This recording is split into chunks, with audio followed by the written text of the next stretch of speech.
shiri mazai ana muto.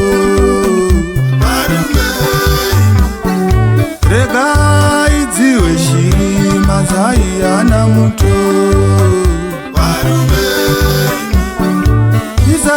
Tisabinyika vanava. Tisabinyika vanava. Remangwana rangwiri mawarika vanava. Remangwana regwiri mawarika vanava. Regai dziwe shiri mazai ana muto. Regai dziwe shiri mazai ana muto.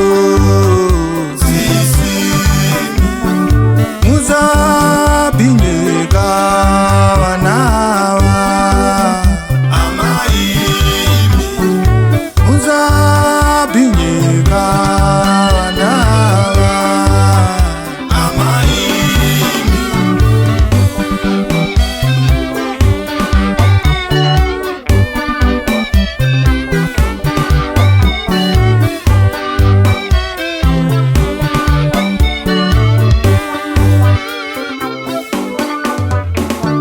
Regai dziwe shiri mazai ana muto.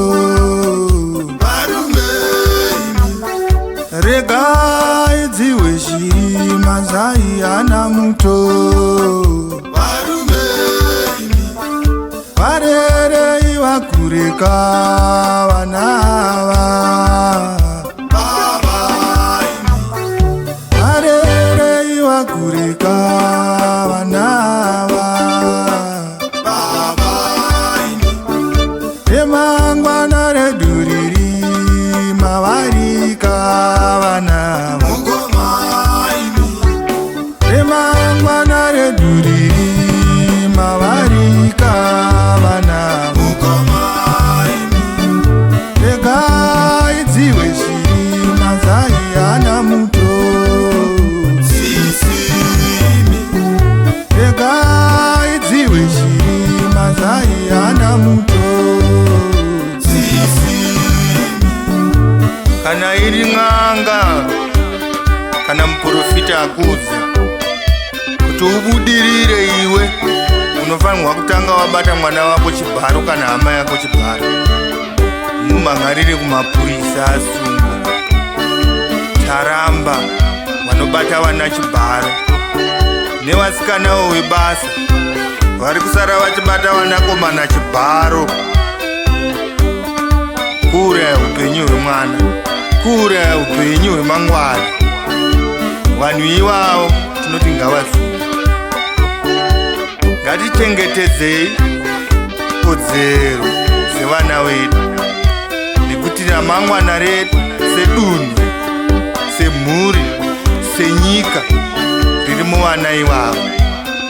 Saka tinoti chibharo pasinacho.